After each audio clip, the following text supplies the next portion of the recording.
Tonight's second intermission report is presented by the New Dodge, a division of the Chrysler Corporation. Steve Levy back on the New Dodge intermission report. The Bruins, on the strength of two late second period goals separated in just by a minute and 11 span, they lead Montreal 3-2 now after 2 periods of play. Well, you know, over the last 6 years, only once has the team that scored the most regular season goals gone on to win the Stanley Cup. And that was Pittsburgh back in 1992. The Detroit Red Wings, the high-flying Red Wings, they led the league in scoring this season. They possess one of the NHL's top 1-2 punches at center with Steve Yzerman and Sergei Fedorov. The latter popped home 56 goals to rank third in the NHL this season. On the receiving end of the Detroit barrage will be Archer's Irbe. His hot play down the stretch gave the Sharks' first ever playoff berth. We got to make sure that we play them hard every night, and we got to start right from game one. They're a hockey club that's playing tremendous hockey right now. They've come up with some big wins to get themselves a playoff spot, and they're playing playoff hockey the last 10, 15 games. The Sharks scoring the biggest improvement from one season to the next in NHL history. Second half of the season, the Sharks were tied for 5th in goals scored, so they can score. Detroit's question was their goaltending. That's why Bob Essenza was brought in. Flames and Canucks. Calgary's attack has been boosted by the recent return of Joe Nieuwendyk from a knee injury and the expected return of Gary Roberts, who's been out with a broken thumb. Of course, Vancouver can counter. They have Pavel Bure, who adds offensive spice to a series which may be one of the best in the first round. I think we've got to initiate. I think, you know, you're better off being the initiator than the retaliator, and I think that's going to be a big key in this series because of the fact it's going to be such a physical one. And you know, if we can get them taking penalties and get our power play going the way it can, you know, we can, you know, put ourselves ahead of them and, you know, play defense from there. You see, the Flames there have not won a playoff series since '89. That's when they won all of those playoff series to win the Cup. Since then, 3 first-round exits. Maple Leafs and the Blackhawks. The Hawks and Leafs, similar weapons. Felix Potvin and Ed Belfour, the workhorses in goal for their respective clubs. Up front, both clubs boast a star at center. Doug Gilmour leads the Leafs. And, of course, Chicago counters with the explosive Jeremy Roenick. How even was the season series? They tied 3-3, 19 goals each. They finished with a home-and-home series. So if it goes the distance, these two clubs will play 9 straight games head-to-head. How about the Stars and the Blues? For St. Louis, goaltender Curtis Joseph will need an effort similar to last spring for the Blues to advance against the Stars. Should Joseph perform well, the Blues' bolstered offense, led by Brett Hull, could push St. Louis over the top. The Stars, they're led by Mike Modano, a first-time 50-goal scorer who is the linchpin of one of the NHL's more under-recognized teams, sort of the Devils of the West. Home ice important in this series. The home team did not lose in the season series. Plus, the twosome of Hull and Shanahan responsible for the greatest percentage of their team's goals, over 40%, more than any other in the league, so that last line change could be very important. That takes care of the West. When we come back, a look at one of the East's matchup, the Rangers and Islanders, 1940.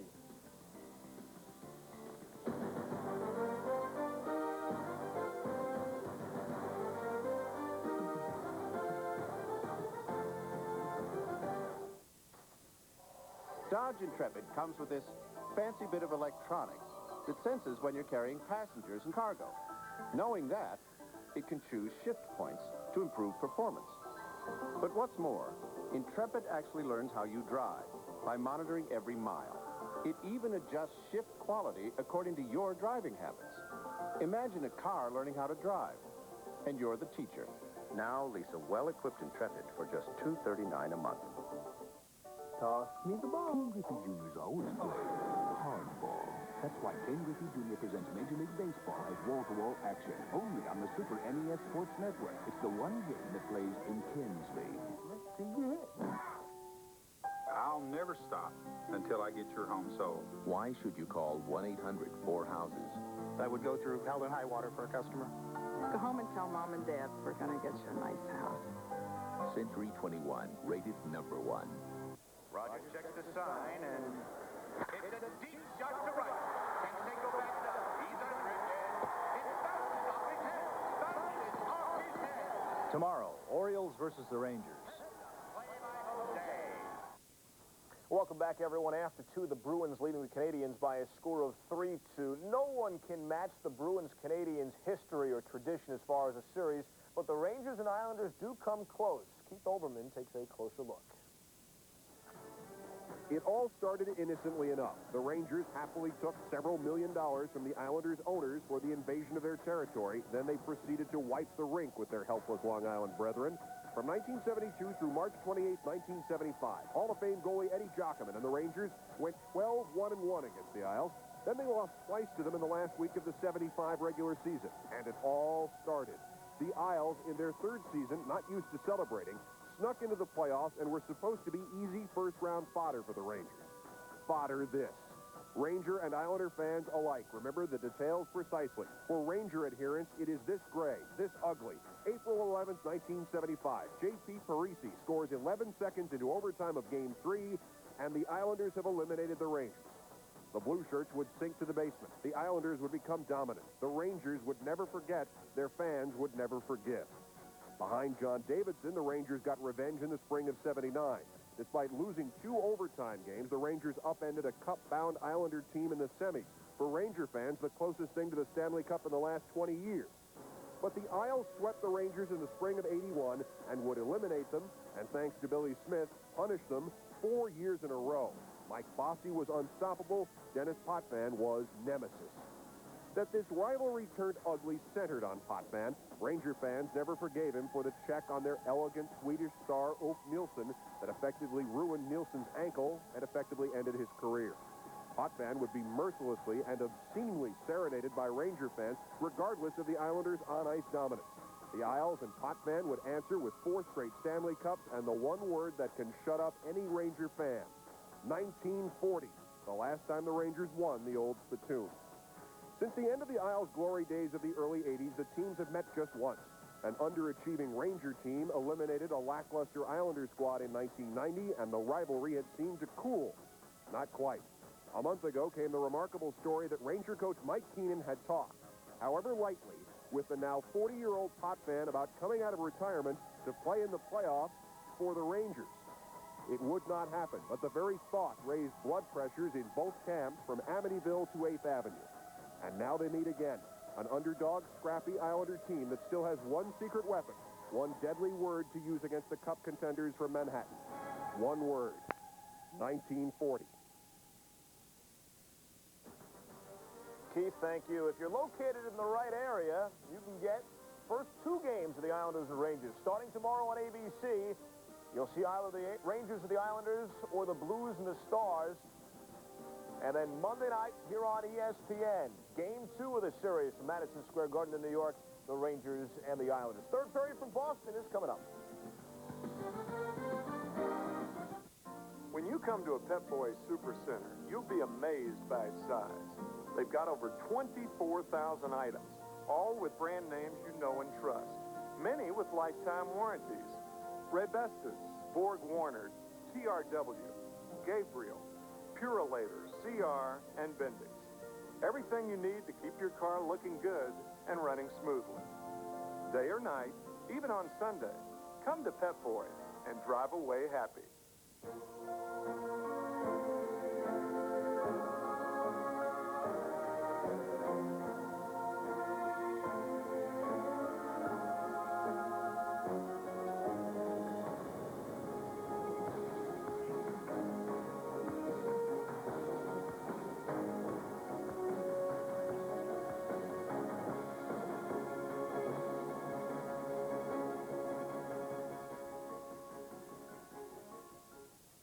Play. John McEnroe won 115 titles with Dunlop rackets. Achoo! Bless you. How will our new revelation affect his performance? Quiet, please. The Revelation's unique construction flexes to help you place the ball more accurately, offering every player All was good. Game, set, match, McEnroe. outstanding control. This is where it happened. The breakthrough in urethane chemistry that created Finish 2001. The car polish so advanced, you use it only once a year. This old car's finish appears destroyed, with no rubbing, no buffing, Finish 2001 safely brings back a shine that lasts an entire year. Nothing but nothing shines or protects better than 100% guaranteed Finish 2001. Finish 2001 is available at these fine stores. All right, let's go. Let's go.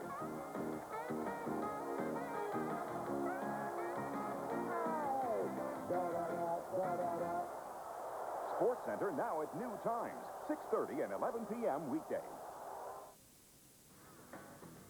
You will want to be watching The Deuce, ESPN2 tomorrow night for Game 1 of this quarterfinal series between the Washington Capitals and the Pittsburgh Penguins, 7:30 Eastern. Check it out on ESPN2.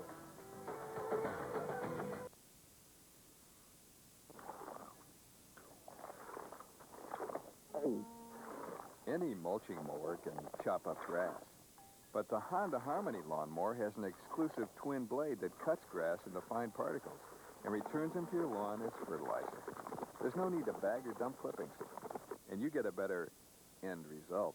The Honda Harmony mulching mower. Nothing's easier.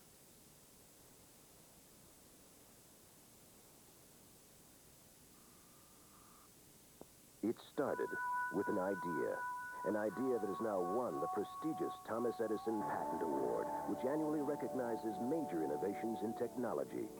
The award was won by Exxon for a gasoline additive that removes deposits for a cleaner engine, reduces emissions for cleaner air, and improves performance. Next time you fill up, rely on the award-winning gasolines from Exxon. One thing I can't stand is a Long Island accent.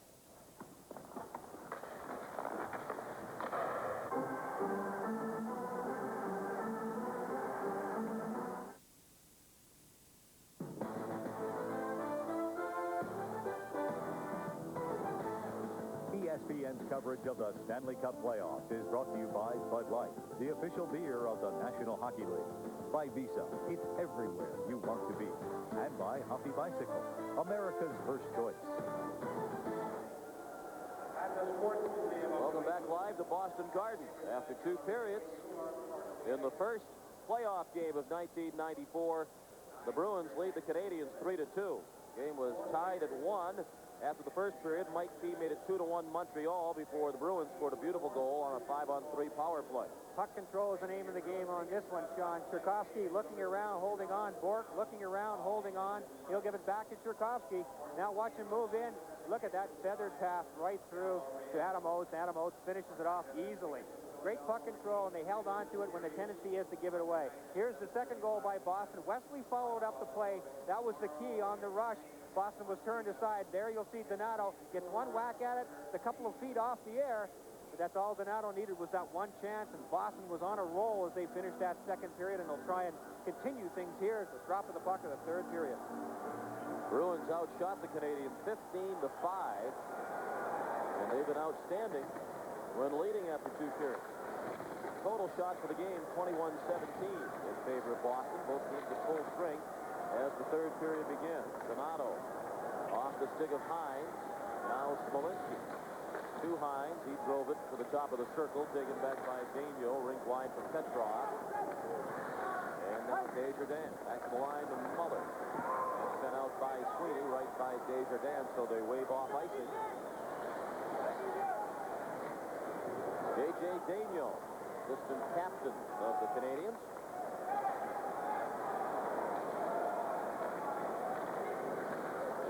Desjardins sends it in over the head of Pepsi. And it's Glenn Wesley. Wesley assisted on the Donato goal. The scoring on the go-ahead goal was Donato from Wesley and Marois. On the power play at 1943. Brisebois. Ahead to Petrov. Now it's Reed trying to beat Oates, that hopped over his stick. Into the feeling out process here in the first minute of the third period. Kevin Haller struggled with the puck. Settled in behind his own net. In each of these 3 periods, the teams have gone through this process. They start off rather cautious, although in the first couple of seconds of the game, there was a lot more banging going on. They still ended up going through this process of just being careful out there, feeling the other team out, seeing if there's any happen. This becomes tight seconds for the first 4 or 5 minutes. Now Brent Hughes. Along the near boards, Glenn Murray had it poked away by Matt Schneider, then got it back, but his pass went off the skate of Domfus. Knocked down from behind was Murray, and a penalty coming here against Brian Bellows. Charging the call at 1:59 of the third period. Bellows called for charging into Murray from behind, and Boston goes back to the power play. Let's take a look at this charge. Boston inside the zone. Brian Bellows coming in from right field. Again, the hit from behind. That's what brings on these types of penalties. And Brian Bellows in the penalty box for charging. And a look at the second period stats. Boston with 21 shots for the game. 15 of them deemed quality shots. Montreal starting to dominate on face-offs. And the Bruins, we mentioned, 2 for the last 39 in the regular season on power play. They've solved what was ailing them in 2 words. Raymond Boyd. Those face-offs pretty lopsided for Montreal. That's certainly in their favor in the third period, where there could be a lot more icings and tight play and shots down the ice to relieve pressure. Here is Boyd. Cross to Iafrate. They're the point men on the Bruins power play. Malinsky, Tarkovsky, and Oates, the front line, driven down by Odeline. And Odeline gets benched. Canadiens change the penalty-killing unit. Ed Ronan is out, along with Ron Wilson, Matthew Schneider, and Eric Desjardins. Centering pass, batted out here by Desjardins, and taken in by Wilson. Wilson, a 15-year veteran, and most of his career with Winnipeg and St. Louis. This is his first season with Montreal. He's been in and out of the lineup this year. Bork ahead to Oates. Minute 13 left of the Bruins power play. Wesley behind the net. Malinsky. Nearly 3 minutes played in the third period. Boston leads 3-2. Oates. Tarkovsky. He shoots. And Waugh held the near post. Wesley anticipated the clear and kept it in. His pass deflected into the corner by Schneider. Schneider up for Ed Ronan, and he clears. Ronan, a local favorite. He grew up in the Boston suburbs. Played his college hockey at Boston University for the legendary Jack Parker. Bourne. Oates. Oates didn't see. Keane coming on Wesley. Now Keane breaks shorthanded. His backhand stopped by Casey. Even when he's making saves, doesn't look particularly smooth in doing it. 20 seconds on the Boston power play. 16-20 in the third period. Centering pass deflects to Oates. He left it for Roberts. Roberts didn't have much on the pass, and as a result, Brisebois able to intercept, and it's cleared the length of the ice. Keane went in on Casey on that last chance, and he was on the bad angle. Fortunately for the Boston Bruins, Keane was on a bad angle on his backhand side, and that was the advantage of Casey. Bellows is out of the box, and now one of the Bruins will be heading to the box. Hooking the call as Domfus was spilled. The Habs will look for the game-tying goal. Pardon me, where are you going with all that Bud Light? The Lee family reunion. Then I'm here for the Lee family reunion. You're a member of the Lee family? Yes, I am. Right this way. 你是李中的老大。Sure, what, Joe? Sure. If you want great taste that won't fill you up and never let you down, make it a Bud Light. 你真有点像他。 If you lust for power, try this. 1,340 cc's of rolling thunder. It's called Harley-Davidson, and you'll find it in all its glory at Southeast Harley in Cleveland, where you can get anything from an FXR to a BLT. But if you go, bring your love of the 2-lane blacktop and your Visa card. Because at Southeast Harley, they'll take you to hog heaven, but they won't take American Express.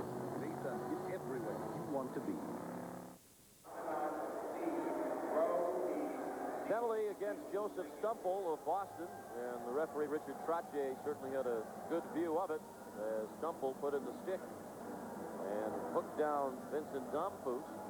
So Brian Sutter's team is shorthanded. Stumple off at 4:06. First power play chance in the third period for the Canadiens. They trail 3-2. Sweeney to Hines. Hines got it out past Brisebois. Desjardins back to cover for Montreal. Now Bellows for the first goal of the game. The Canadiens 0 for 4 with the man advantage tonight. They're offside as they look to move in.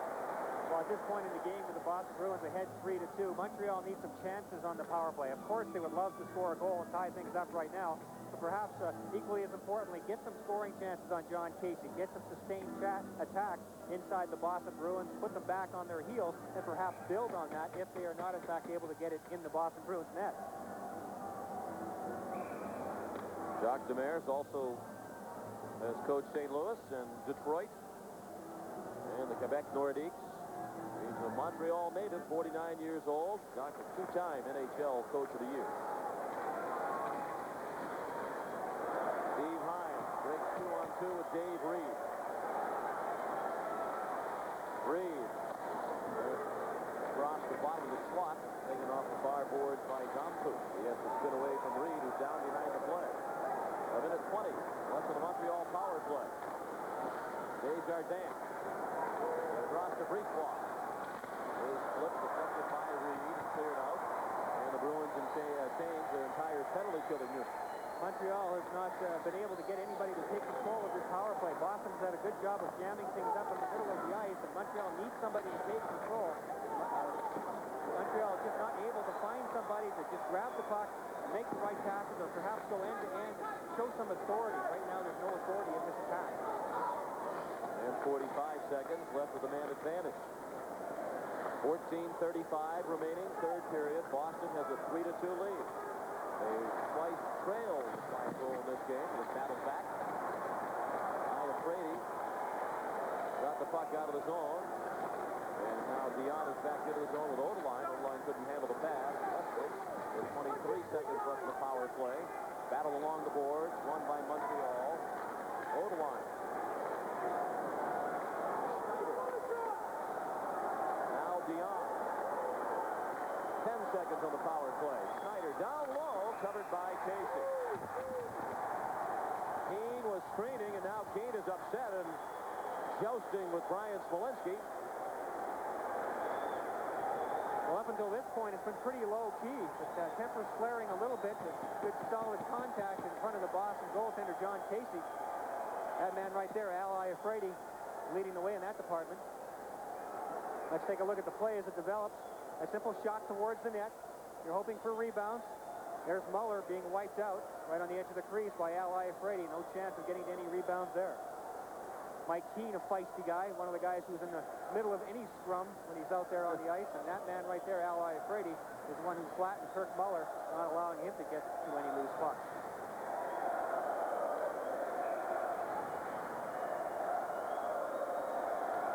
Only 7 seconds left on the Canadiens power play. 14 minutes left in the third period. Boston 3, Montreal 2. There's been no scoring here in period 3.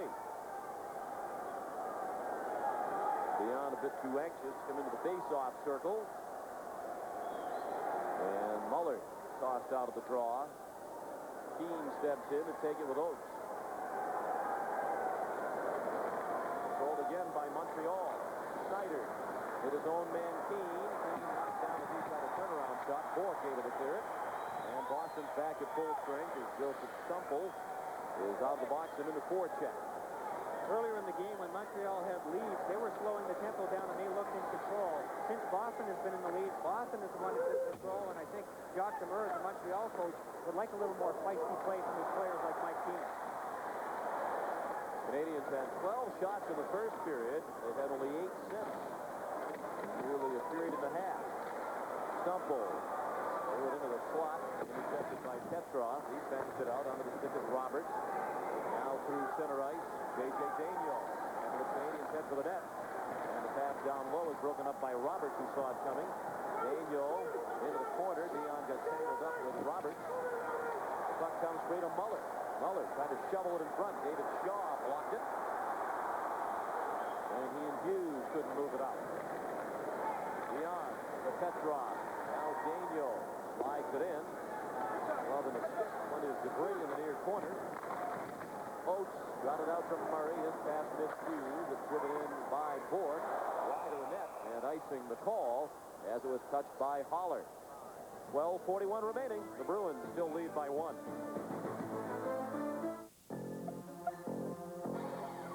Every Every year, American business wastes millions of dollars on international calls by using the wrong long-distance company.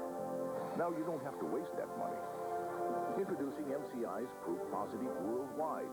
Save up to 50% off typical international calls around the world. Call by June 30th and get 1 month of free long distance. Call MCI now and put your money back in your business. Oh, hey, Joe. Hey, Joe. Hey, Bob. How's it going, man? How's it going, man? Great. Game's almost on. Got any Bud Light? Fresh out. Fresh out. Fresh out. I'm out of here. Hide the Bud Light. Joe's coming over. Hide the Bud Light.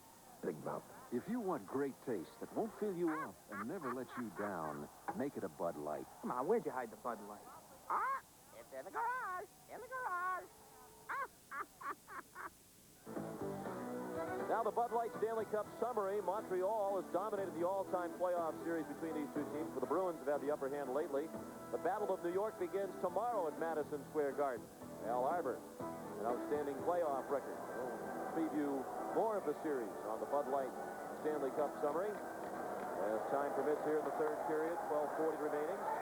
Boston has a 3-2 lead. Both teams at full strength. Centering pass intercepted by Smolinski as Brunet threw it out in front. This will be icing if it gets there. And it is. Brisebois touches up. We continue our look at the Bud Light Stanley Cup summary.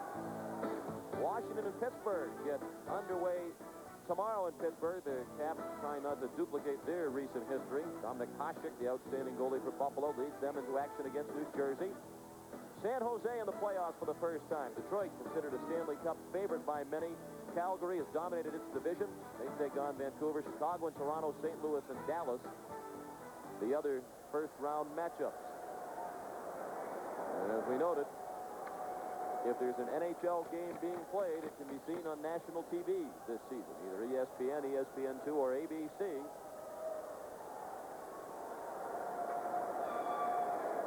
A very pensive Jacques Demers taking a look at his team. There's still lots of time in the game, especially a one-goal game. His team is a very defensive-oriented club, but they have to come up with another goal. Smolinski batted it down with the glove to Sweeney. Taking down for 12 minutes remaining. Bruins lead 3-2.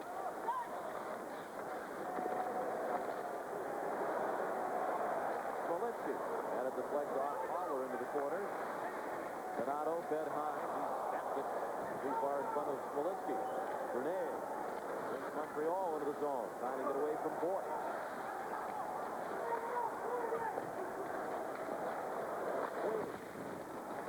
Off the board, Hines was knocked down. 11:35 remaining. Despite all the injuries, the Bruins had 97 points in the regular season, finished fourth in the Eastern Conference, earned the final home ice advantage slot. This will be an icing call if Brady is first there in the end. Well, the Montreal Canadiens organization has won an awful lot of Stanley Cups, and there are a couple of guys behind the bench as coaches who have a lot, but that man right there, Eddie Palchak, has been the trainer of the Montreal Canadiens for 28 years, and he has 10 Stanley Cups. Going for the 11th, one for the toe, I guess you could call it. Eddie knows every in and out about skates and equipment that you could ever think of. He's been on the cutting edge and developing a lot of new things, and certainly there have been many, many improvements over the last several years when it comes to hockey equipment, and that man right there is right in the forefront. He certainly looks concerned about the situation, understandable, given that his team trails by a goal nearly midway through the third period. John McDonough and Brian Engblom at Boston Garden for Game 1 of this Eastern Conference quarterfinal series between Boston and Montreal. I went to find Eddie Palchak early this morning before the players got here, and I knew exactly where to find him, in the back room, sharpening skates. Those trainers come several hours before the players do, of course, to get all the equipment ready, and it can be everything from sticks to skates. It's one of Eddie's main jobs, of course, before practice and games, to get those skates all sharpened up the way the players like it. Off the draw, Wesley tried to wind up for a shot, then passed it up. Van Foose had to go off his skate. Reed backhanded one wide. Sikorsky bumped Desjardins. Desjardins golfed it down the ice, and they wave off icing. 11 minutes remaining. Boston 3, Montreal 2. All the Boston goals tonight on the power play. Tchaikovsky, Oates, and Donato for the Bruins. Bellows and Keane for the Canadiens. LeClaire trying to weave his way across the line to play offside. Well, Tchaikovsky's getting a lot of ice time in this hockey game, and boy, he's really made it count. He has a goal as well as an assist, and that assist he had on that 5-on-3 power play situation, he just feathered a nice pass right across the top of the crease area. He made it look awfully easy, but I'll tell you, this kid has really impressed me. In traffic, under pressure, he's very calm, and he's made some great plays. His arrival was much ballyhooed. He's been looked to by many Bruins fans as the possible savior. Certainly they could use the offensive boost in the absence of Cam Neely. Tchaikovsky has provided a lift. J.J. Daigneault avoided the forechecking of Stumple. Got it to Dampus. Now John LeClaire. LeClaire tried to center it, went off the skate of Shaw. Gathered in by Bellows. His shot hit Casey. Then Shaw bumped into the side of the net and knocked it loose. ESPN's total coverage of the 1994 NFL Draft kicks off at 3:30 Eastern Time 1 week from tomorrow. Join Chris Berman, Joe Theismann, Mel Kiper for analysis with each selection. Coverage on the Deuce picks up at 9 Eastern Time and continues the next day at 10 Eastern Time. Everything you want to know about the NFL Draft on ESPN and ESPN2, all beginning on April 24th. What a weekend this is here in Boston. The Red Sox are home entertaining the Chicago White Sox. Roger Clemens pitched very well on a win last night. The Celtics had an upset win in double overtime over Shaquille O'Neal and the Orlando Magic here last night. The Bruins beginning their playoff series. The Boston Marathon goes from Hopkinton to Boston on Monday. Thousands of runners are in this city. Snyder around the board. And it's skated out by DiPietro. Muller, cross line, answered by Ford. Sweeney, a heavy hit on DiPietro. Exactly midway through the third period. A one-goal lead for Boston. Right out in front, stopped at close range with DiPietro. Then he steamrolled John Casey. DiPietro coming out of the corner on the angle, and DiPietro is trying to get out of the net. It was actually Don Sweeney who's pushing him from behind. There's not much DiPietro can go. He's certainly taken it to the net. Coming out of that corner. Let's take a look at it. There's DiPietro. A rough ride into the corner. He'll end up with the puck coming out of it. There it is.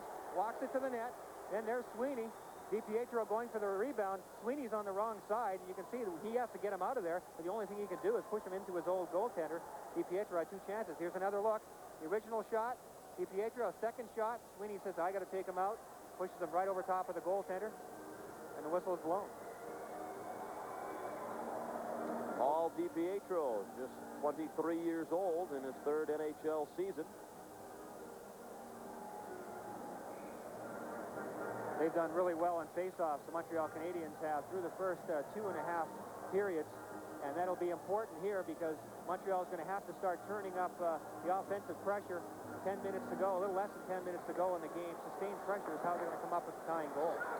They've now won 35 of the 55 faceoffs tonight. Gilbert Dion right out in front. DiPietro tied up by Adam Oates. An outstanding game at both ends of the rink. He'll need a long shower when this one is over. He's been out there seemingly all night. Sweeney trying to fend off Muller. Dion down low. DiPietro couldn't control it. Tchaikovsky rink wide. It deflected off the stick of Oates onto the stick of Patrice Brisebois. He banks it out. Canadians going to be very careful. Really guilty of too many men on the ice. And Brian Sutter and the Bruins bench is hollering about that. 3-2 Boston. We'll be back in just a moment.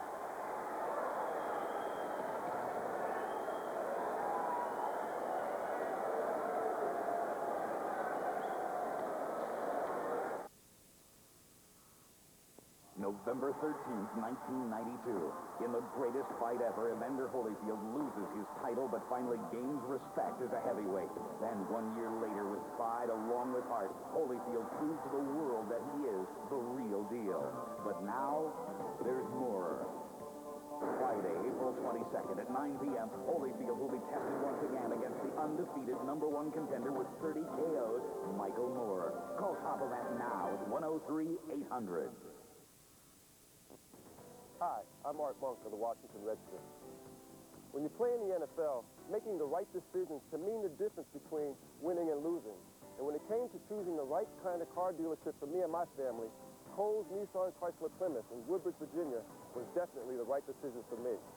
So if you're in the market for a new or used car or truck, go to Coles, Nissan, Chrysler, Plymouth in Woodbridge, Virginia, where you don't have to be Art Monk just to get the best deal possible.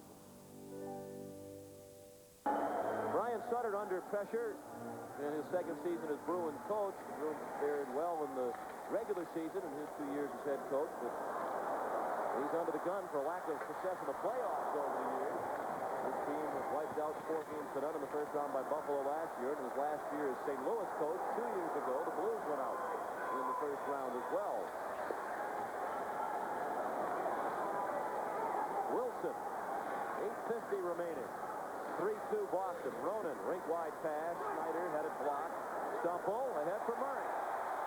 Rolling puck, takes off away from Murray. Wow, the net to play it for Ronan. And it's flipped in the air out of the zone by Wilson. Knocked over the stick of Roberts, deep into his own zone. 8.5 minutes remaining. After the red line to Murray.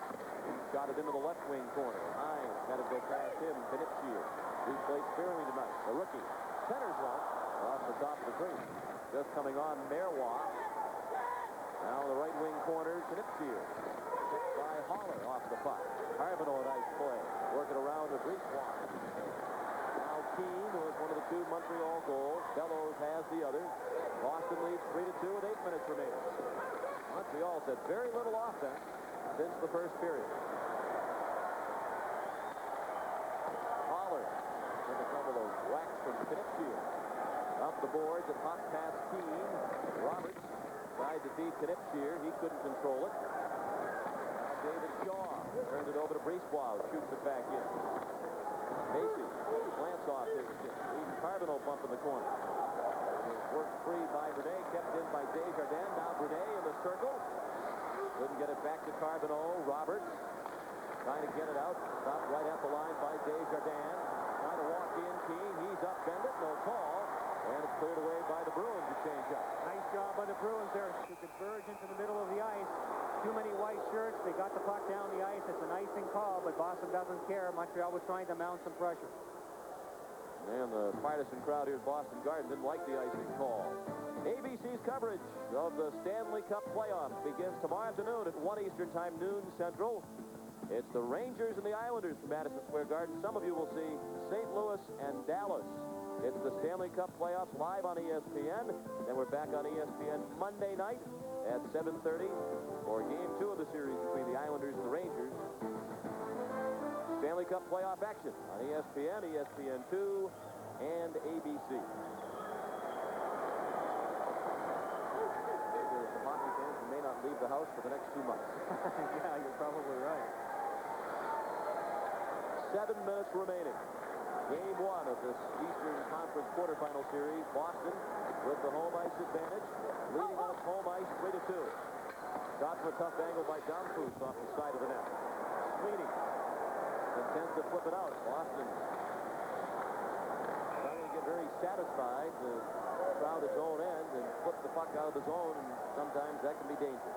Solid defense for Boston. That's what they're going to concentrate on right now. They have that 1-goal lead, and when you think back about it, how badly do they want this first game? Well, the last 2 seasons they've gone out 4 games straight, no victories at all. And you bet they want this game right here and now. There's Ray Bourque. Another great game for Ray Bourque. I thought he started a little bit slow, a little bit tentative for him. Nothing bad, nothing outstandingly bad by any means. But he's a dominating force usually from the time he steps on the ice till the time he leaves at the end of the game. And, of course, he's missed 11 straight games, so perhaps he was a little rusty in those opening minutes. But no glaring errors except for that 1 goal where he wasn't able to read when his partner Sweeney had gone into the middle of the ice, and it ended up for a goal against him. But, hey, the Boston Bruins are leading. By a score of 3-2, Leclerc, good moves in the neutral zone. Off to Bello, forced back of the net, then shoved off the puck by Iafrate. And Wesley moves to the neutral zone. Leclerc held him off. Domfus wrapped up by Tchaikovsky. He has to be careful. Crowd groans. the third period, particularly in the playoffs, we won't see a penalty call. I believe we are now holding the call. Tchaikovsky held on for the ride much too long. He finally wound up tackling Domfus. And Richard Trottier had seen enough of that. So Tchaikovsky takes a bad penalty with 6:05 remaining. Montreal goes to the power play with a chance to tie it up. Oh, I'll say he held on too line. He did everything but pull a rope out and tie his feet together on this one. Tchaikovsky does a good job of checking here, but there it starts right there. Look at that. The stick around one side, the hand around the other, and then he just doesn't let go. Look how far away the puck is. And he'll come back into the screen there. Look, he still hasn't let him go. There he goes. He goes for the takedown, the 1, 2, 3 count, and the referee says, you're gone. You could see how long Richard Trottier waited before putting his arm in the air. Yeah, he was giving him the benefit of the doubt for a heck of a long time. But Tchaikovsky, if he had let go almost at any point before Danfus went down to the ice, and it was a smart play by Danfus, like, enough already. I'm going to go down, and I hope there's a call on this play. Only 4 shots on 5 power play chances tonight. And over a minute with a 2-man advantage situation included in the power play line for Montreal tonight. I think that's been one valid criticism of NHL officiating over the years, that in the third period, and particularly in the playoffs, the officials tend to swallow the whistle regardless of how flagrant the infraction is. Sweeney banks it out. 6 minutes remaining in the game. Boston leads 3-2. There's been no scoring in the third period. The game was tied at 1 after the first period. Montreal took a 2-1 lead in the second period, but the Bruins scored 2 late goals in the second period on the power play to take that 3-2 lead. Over the line, it's Snyder, the point man. Muller and DiPietro are up front with Dion. DiPietro missed Muller, and found over the line. His shot. Squeezed by Casey. Out with the glove and trapped it against his chest. Well, the puck was rolling for Lyle Odeline, and there he is. Good save by Casey, but Odeline would like to get back in the good books with his coach, I think. He'd like to score a goal here or help set one up on this Montreal power play. Odeline has taken 2 penalties in this game. Boston Bruins have scored both times, especially that one that he took. Ended up a 5-on-3 situation for the Boston Bruins, and Oates scored that goal in a nice setup by Tchaikovsky and Bork, but Odeline would like to redeem himself for those 2 penalties that were very costly. He is the leader by far in penalty minutes for the season for Montreal at 276 minutes in penalties during the regular year. Much of those minutes accumulated in fights. Sweeney off the draw. Couldn't move it around the boards. Bellows intercepted it. Wound up right out in front of the net before it was snapped away by Bork. Bellows scored the first goal of the game on the walking out from behind the net on the wraparound. He seems very content, as do several other Montreal forwards, to stay down below and try to work it from behind the net. They seem to think, obviously, that Casey is susceptible in that area. Minute 5 left in the power play. Bruins control. 5:05 left in the hockey game. Oates into the zone with Reed. Oates still time. Flips it in. Waugh didn't want to face off in his own zone with the team on the power play. Dropped it for Leclerc. Sticking down to the man advantage for the Canadiens. Brady stood up Bellows to the line of the crowd. Now Leclerc in the corner. Up front with Bellows and Domfus. Over the line. And Brisebois, the point man. This is Brisebois. Saved by Casey. Out of the point over the line. Chipped down low and knocked wide. Now Bellows. Domfus. Again they crowd the net. Bellows. Cross-check from behind by Wesley. The crowd thought Hines was tripped. Out in front. Casey holds the post. 18 seconds left of the power play. Over the line. And it's blocked by Wesley. Back is blind Bellows. Across the police block. Now it's over the line in low. And covered by Wesley. Then Donato sent sprawling. 8 seconds left of the power play. 4:12 remaining in the third period. Still 3-2 Boston. In the trenches in front of the net, a great play by Glenn Wesley. He made a great block on the shot by Lyle Odeline. Odeline is still down on the ice, very slow to get up. He got hammered after the play by Al Iafrate. Odeline did his best to redeem himself on that chance, and he did have a great one, but Wesley slid across and blocked that shot and then laid on top of it, and that man there, Al Iafrate, just dropped Odeline. Let's take another look at it as the play develops out of the corner. Odeline will end up going to the front of the net. Sustained pressure by Montreal throughout this power play. Comes out in front. Line will get, there he is. There's Wesley, goes down. Another Montreal player down in front, and then boom, the bodies go flying everywhere. Actually, I think it was Donato that probably got a pretty good piece of Lyle Line, but good scoring chance was taken away very quickly by the Boston Bruins. And the difference in this game, effectiveness on power play. Montreal 8 seconds away from going 0 for 6. Boston has scored all 3 of its goals with the man advantage. Snyder got it in wide. Muller across the crease. And the power play is over. Chikowski out of the box.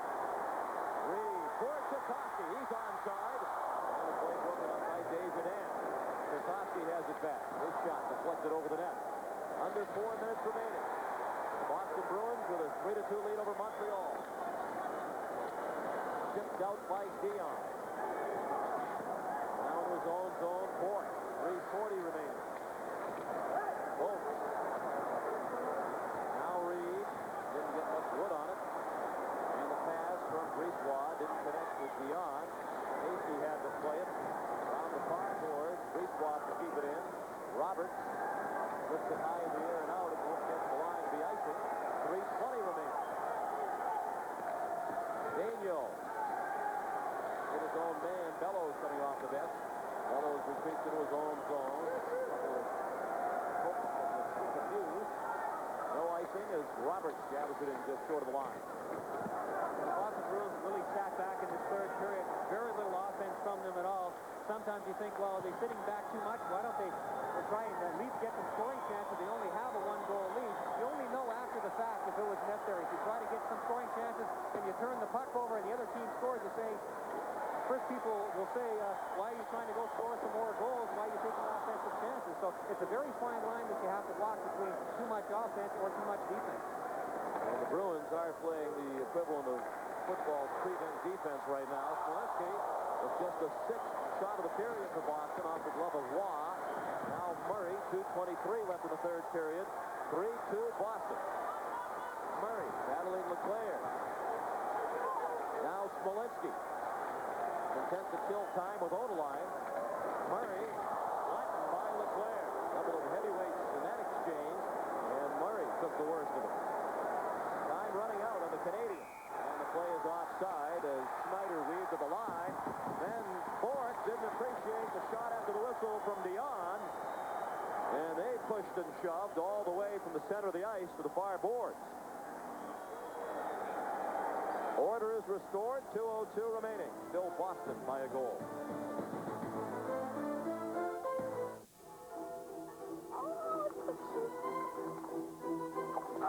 Excuse me.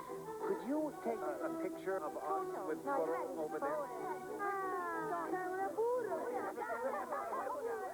If you take off to the Italian town of Todi, but your camera just takes off, Where'd they go? you better have Visa Gold, because there's not a camera store there that takes American Express. There's a great shot. Visa Gold, it's everywhere you want to be. I see it all out here. Whoa, check out the Ranger. Climbers get in trouble? Sometimes they need help. Hey, it can happen to anyone. Are you okay? You'll have to swing over to me.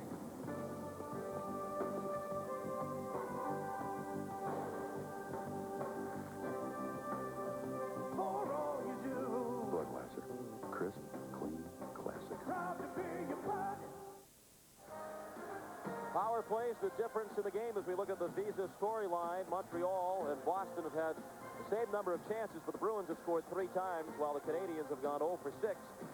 And the Bruins took the lead with those 2 goals within 51 seconds in the final minute and a half of the second period. And the contact is starting to heat up. Here's a big hit by John LeClaire on Murray. Boom, in the corner. That's the kind of play Montreal wants, but Boston was in the midst of some real good cycling down low in the offensive zone, wasting time. They're 185 feet from their own net, and now somebody has thrown a large gift on the ice. Wow, I don't think I want to eat that. Yeah, this reminds me of Detroit. They used to do this a lot, throw fish on the ice and squid. And of course, New England is the seafood capital of America, but that didn't look too appetizing. Well, if that was wheeled out of the upper deck, which it probably was, you can imagine if it had hit one of the players, man, that would knock you right off your feet. giving somebody the cold fish. These two teams just above the 500 mark in one-goal games during the regular season. 2:02 left. There were no penalties as a result of the pushing and shoving just prior to the commercial break. So both teams are at full strength. I don't think you'll see many pretty plays offensively from the Montreal Canadiens right now unless they get an outnumbered attack. They'll get it in the zone, start cycling, grinding towards the net, and I think they need some more shots from the point and strictly go for some rebounds in front of John Casey. And we'll keep an eye on the Montreal net. We'll undoubtedly try to pull Patrick Waugh as we get close to a minute remaining if the situation remains the same. Razor Dan shot it in, then took a check from Wesley. Iafrate in the corner. 5 players there. Iafrate hit the ice, kept alive by Montreal. Rizkov from the point to help out. Dion, double team, it came right to the side of the crease. Hines kicked it, and it's cleared down by Oates. A minute 20 remaining. Ross still in the net. 1-goal lead for Boston. Bello had it taken away by Oates. He's been trying to shoot it in. Zanotto in the forecheck. Boy, they are grinding it out now, and good thing for John Casey that Dion didn't find the handle in that chance. Casey was looking the wrong way. Ross heading to the bench. 1 minute remaining. Third period. Bruins have a 3-2 lead. Extra attacker on. Rizkov. They crowd the net. Centering pass. Deflected wide. Looked like LeClaire got a stick on it. And they knocked the net free. And they stopped the play with 46.7 seconds remaining. Well, Jacques Demers says he's happy they're going to call all the stuff in the crease involving pushing and nudging the goalie, but that is obviously the plan of attack. They had 4 red shirts in very close proximity of John Casey. Let's take a look at all those red shirts in the crease area, too. Look at them all in front of Casey. That puck comes right through all those legs, too. That's amazing. That it was airborne. No chance for the Montreal Canadiens to put that puck in the net. Now there's been a timeout called for the Montreal Canadiens. They're going to talk about it. They pulled their goaltender. Good composure by Patrice Brisebois. He took the puck down low in that play. He's the one that threaded the puck from the far corner into that maze of bodies and legs, and it ended up going right through to the other corner. So right now the Bruins are regaining themselves so they can go back out there. They're getting a little rest, and the Montreal Canadiens are trying to get some kind of plan of attack. It's 46.7 seconds to go, and a 1-goal lead for the Boston Bruins. Let's take one more look from the camera up above on that chance. There's 3 Canadians all around, and one definitely in the crease right there. He had the puck gone into the net. Would have been very interesting to see if that one would have counted, because it certainly shouldn't have. But nonetheless, it didn't matter if it didn't go in.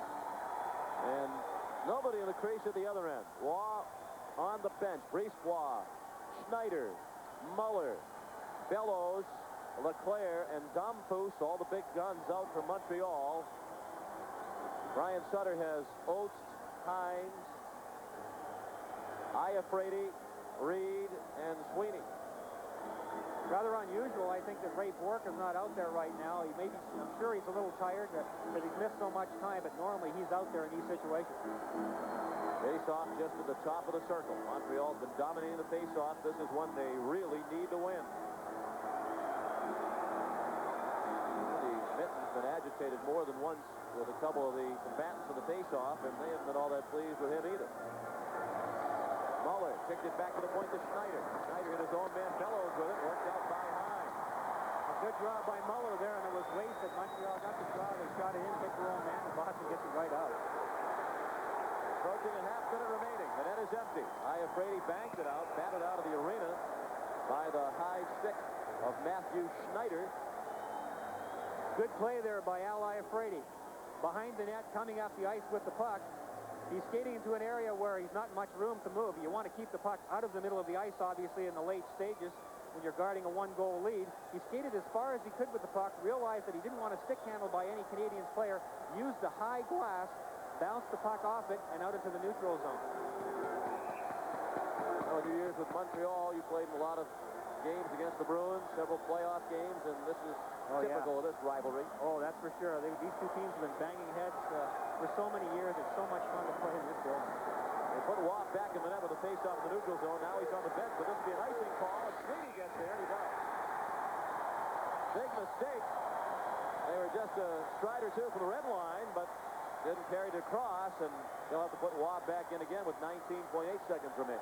Matthew Schneider shaking his head at himself. He changed his mind apparently about what he wanted to do. If that was supposed to be a pass, it wasn't a very good one. And if it was supposed to be a shoot-in, he did it at a time where all his forwards were standing still at the blue line. There's no chance for them to get in there on a good forecheck and touch up. Therefore, icing on the Canadiens and a very valuable face-off deep inside the Montreal zone for the Boston Bruins. It's obvious in whom Brian Sutter has the most confidence defensively as it's Hines, Reed, and Oates again with Iafrate and Sweeney.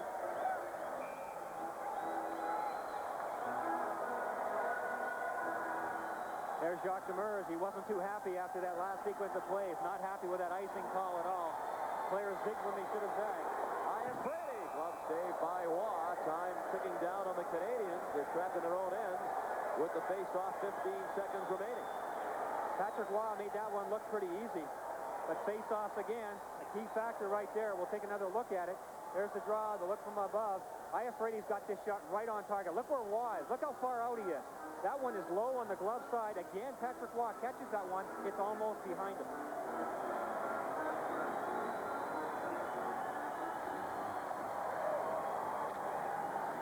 Canadiens need to move it up the ice quickly. In the final 10 seconds, Iafrate banks it out. Waugh still in the net. Saves it in, sends it back in. Game one of this Eastern Conference quarterfinal series goes to Boston.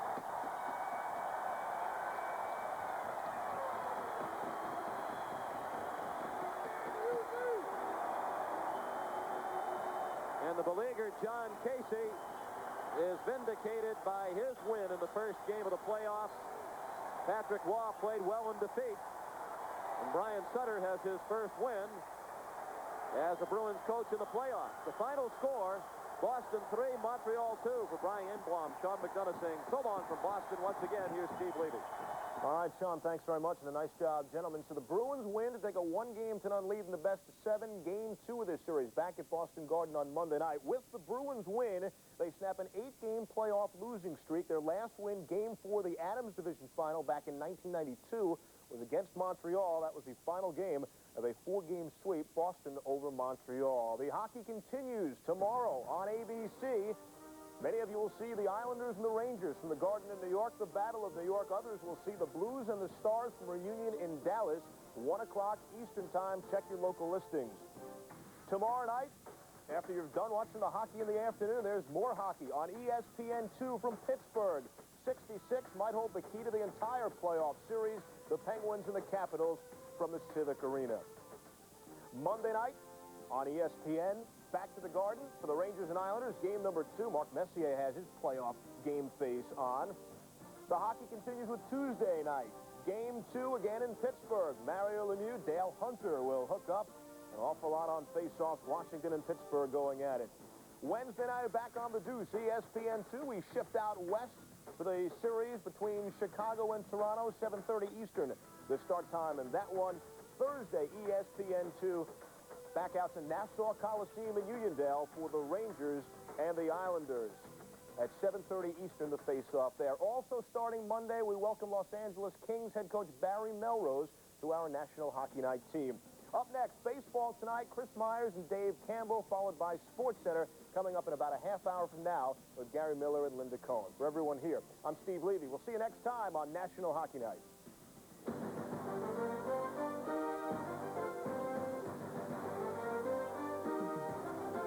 The Blues in